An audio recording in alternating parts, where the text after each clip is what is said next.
بسم الله الرحمن الرحيم.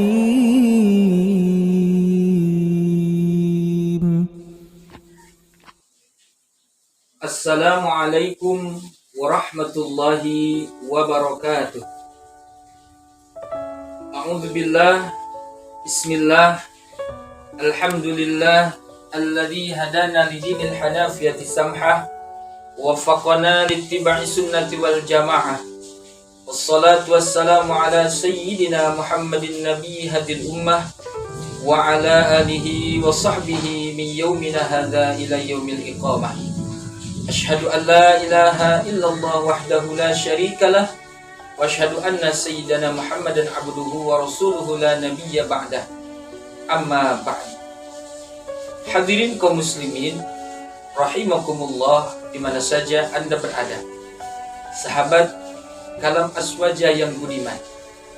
Pertama-tama dan yang paling utama, marilah kita panjatkan puja kepada Allah Azza wa Jalla.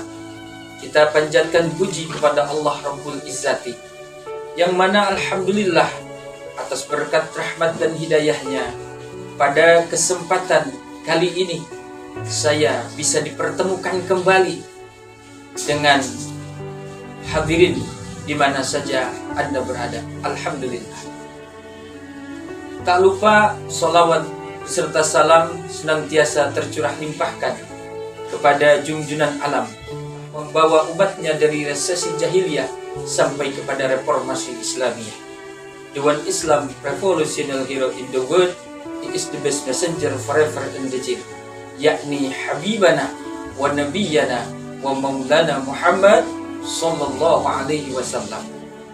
Tak lupa kepada para keluarganya yang tercinta, pada sahabat yang taat, kepada tabi'in yang solihin, sampai kepada kita sebagai umatnya yang alhamdulillah sampai detik ini masih setia mengikuti jejak langkahnya. Mudah-mudahan di dunia kita senantiasa mendapatkan tarbiyahnya, dan di yaumil qiyamah kita mendapatkan syafaatul uzmanya. Amin ya Allah ya rabbal alamin. Hadirin kaum muslimin rahimakumullah. Tempo hari saya pernah menyampaikan bahwasanya betapa amat sangat beruntung seseorang yang dinasibkan oleh Allah Subhanahu wa taala mampu menggerakkan tangan, melangkahkan kakinya ke majelis ilmu dengan bertujuan mencari ilmu. Itu sangat luar biasa, dengan berbagai hikmah dan pahala yang sangat luar biasanya yang pernah saya sampaikan. Memang betul ya, sebahagian saya kutip kembali bahwasanya seorang yang menuntut ilmu itu jangankan belum sampai ke majelis taklimnya, ke tempat menuntut ilmunya, baru mau melangkahkan kakinya saja, dosa kedua orang tuanya sudah diampuni oleh Allah Subhanahu wa taala. Subhanallah, sangat luar biasa. Makanya saya ingat dulu waktu mondok ada sebuah syairan seperti ini. Tapi ini syairannya bahasa Sunda, nggak apa-apalah, kebetulan karena saya memang orang Sunda gitu ya. Mudah-mudahan amin. Sing saha jalma anu angkat indit ngaji, dihampura dosa tina samemeh lempangna. Kalau ada yang kurang mengerti dengan bahasa Sunda, saya coba translate ke bahasa Indonesia. Siapa orang yang berangkat ikut ngaji, diampuni dosa dalam sebelum langkahnya. Jadi sebelum melangkah sudah diampuni dosa orang tersebut. Subhanallah, luar biasa. Mudah-mudahan kita semuanya dinasibkan oleh Allah Subhanahu wa taala mampu menggerakkan kedua telapak tangan, mampu menggerakkan kedua telapak kaki ini berangkat menuju ke majelis ilmu. Amin ya Allah ya rabbal alamin. Akan tetapi dalam menuntut ilmu itu ada sesuatu yang harus digarisbawahi. Karena apa? Karena suatu amal soleh itu tergantung bagaimana daripada niatnya. Kalau niatnya bagus, insya Allah hasilnya pun bagus. Sebaliknya, kalau niatnya kurang baik, hasilnya pun kurang baik. Karena dalam sebahagian riwayat hadis baginda Rasulullah Shallallahu Alaihi Wasallam diriwayatkan, innamal a'malu binniyat. Allah alam bimuradi bidzalik.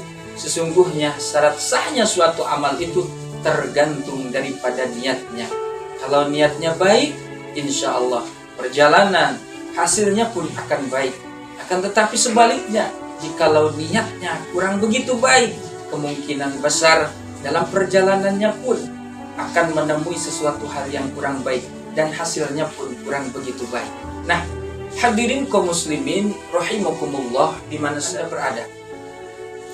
Terkait niat dalam menuntut ilmu, saya teringat satu kutipan keterangan yang disampaikan oleh Syekh Ahmad Az-Zarnuji di dalam karya besarnya Kitab Ta'limul Muta'alim, bahwasanya di dalam menuntut ilmu itu ada beberapa niat yang harus diniatkan oleh si penuntut ilmu tersebut. Di antaranya, yang pertama, seorang yang mau menuntut ilmu itu harus diluruskan terlebih dahulu niatnya nih, jangan sembarangan. Yang pertama, niat dalam menuntut ilmu itu harus ibtigha'an limardhatillah, semata-mata melangkahkan kedua kaki dan kedua telapak tangannya itu semata-mata untuk mendapat ridhonya Allah Subhanahu wa ta'ala, bukan atas pretensi yang lainnya. Jangan ini mah kadang-kadang niat ke pengajian hanya ingin pamer seragam aja nih, kadang ibu-ibu ya, atau niat ke pengajian itu enggak karena Allah. Kadang kalau di kampung itu di pengajian, apalagi momen-momen peringatan hari besar, suka ada berkatnya, suka ada jometnya. Tahu jomet? Jomet itu singkatannya kejo samet. Atas niat hanya karena ingin mendapatkan hal tersebut, hanya ingin karena mendapatkan jomet, hanya ingin karena mendapatkan berkat, hanya ingin karena mendapatkan bingkisan yang lainnya, atau hanya karena ingin hal-hal yang lain yang kurang baik di luar menggapai keridhaan Allah Subhanahu wa taala. Itu harus dihindari. Yang pertama, harus mata-mata ingin mendapatkan ridho Allah Subhanahu wa taala. Lalu yang kedua, niat dalam menuntut ilmu, kata Syekh Ahmad Az-Zarnuji di dalam kitab Ta'limul Muta'alim, niat yang kedua itu adalah niat agar supaya kita mendapatkan kebahagiaan hidup di dunia dan di akhirat. Karena rasanya tidak cukup di dunia, kurang begitu bahagia, berharap ingin di akhirat bahagia. Ya kita pengennya dua-duanya lah. Ya di dunia bahagia, akhirat juga bahagia. Makanya kan di dalam doa itu ada yang namanya doa sapu jagat. Bagaimana bunyinya? Rabbana atina fid dunya hasanah wa fil akhirati hasanah wa qina adzabannar. Memohon kepada Allah Subhanahu wa taala agar diberi kebaikan, agar diberi kebahagiaan, bukan hanya di akhirat, akan tetapi di dunia pun kita ingin diberikan kebahagiaan oleh Allah Subhanahu wa taala. Mudah-mudahan kita mendapatkan kebahagiaan. Amin ya Allah ya Rabbal alamin. Lalu yang ketiga, niat yang ketiga itu di dalam menuntut ilmu, yaitu berniat untuk menghilangkan kebodohan yang ada di dalam diri kita dari segala kebodohan. Karena apa? Yang namanya manusia, saya kira ketika lahir ke muka bumi, dilahirkan oleh ibu kita kira-kira kita sudah membawa bekal atau tidak? Tidak ya, tidak membawa bekal apa-apa. Boro-boro kita udah pintar ngapa-ngapain, jangankan punya keahlian ini itu, sehelai kain pun kita tidak membawa apapun ketika lahir ke muka bumi ya. Makanya di dalam niat thalabul ilmi tersebut diniatkan untuk menghilangkan segala kebodohan dalam diri kita. Makanya di situ proses to progress untuk menjadi seseorang hamba yang Allah ridhoi, kita penting belajar. Kita penting belajar. Nah, disitulah diniatkan untuk menghilangkan kebodohan yang ada di dalam diri kita. Karena ketika kita lahir tidak membawa apa-apa. Tidak membawa apa-apa. Sugan pernah di suatu daerah mah ketika bayi terlahir, ibunya ngeden, lalu brojol anaknya lahir, tuh anak aneh, ngedadak udah bisa Allahu Akbar, Allahu Akbar. Ada yang brojol lahir udah bisa azan? Enggak ada. Ini mah mungkin ada di suatu daerah yang aneh lagi. Ketika ibunya ngeden brojol ngelahirin, tuh anak udah bisa ceramah kayak Zainuddin MZ. Assalamualaikum warahmatullahi wabarakatuh. Apakah ada yang seperti itu? Tidak ada.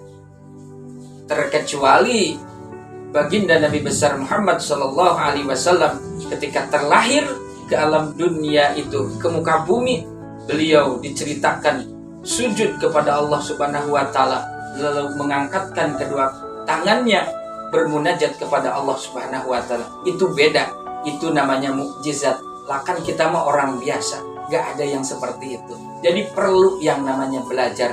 Makanya belajar, menuntut ilmu, thalabul ilmi, diantaranya niatnya menghilangkan kebodohan yang ada di dalam diri kita.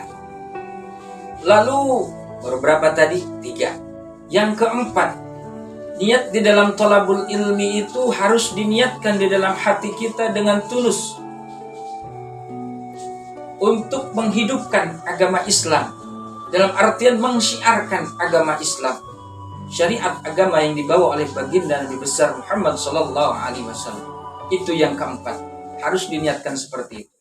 Lalu yang kelima, apa niat di dalam menuntut ilmu yang kelima? Yang kelima, kita harus niatkan di dalam hati kita ketika kita menuntut ilmu, melangkahkan kaki,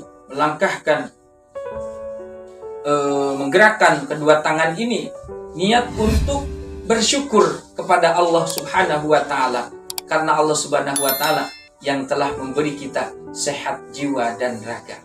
Karena kalau tanpa pertolongan Allah Subhanahu wa taala, apalah daya diri ini, kita tidak mampu apa-apa. Makanya kan dalam suatu kalimat, la haula wala quwata illa billahil aliyil azim, itu mengajarkan kepada kita bahwasanya kita manusia tidak mempunyai kemampuan, bahwasanya manusia tidak mempunyai kekuatan terkecuali atas izin pertolongan Allah Subhanahu wa taala.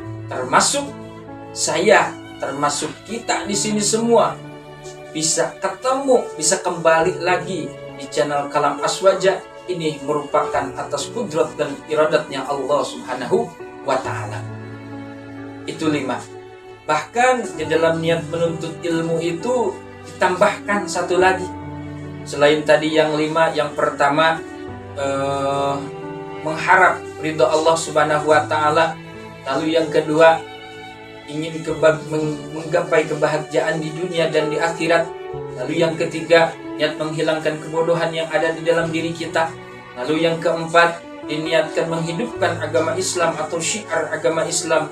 Lalu yang kelima tadi, niat bersyukur kepada Allah Subhanahu wa taala yang telah memberikan sehat jiwa dan raga. Lalu yang keenam, ditambahkan satu lagi, ketika kita menuntut ilmu harus punya harapan dan cita-cita. Ketika kita sudah mendapatkan ilmu dari apa yang kita cari, satu kalimat atau dua kalimat, satu bab atau dua bab, satu pasal atau dua pasal yang kita pelajari, itu harus kita amalkan kepada seseorang yang belum mampu. Karena apa? Karena amalan-amalan manusia itu semuanya putus ketika anak Adam wafat, itu putus amalannya, terkecuali 3. Dalam kutipan hadis diceritakan diantaranya, idza mata ibnu adama in qata'a amaluhu.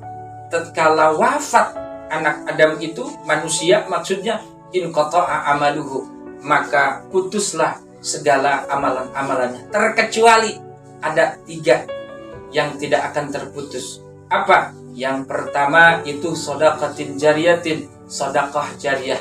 Lalu yang kedua adalah ilmu yang bermanfaat. Nah, yang saya maksud itu ilmu yang bermanfaat, ilmu yang diamalkan kembali kepada orang lain, jadi manfaat untuk khalayak umum.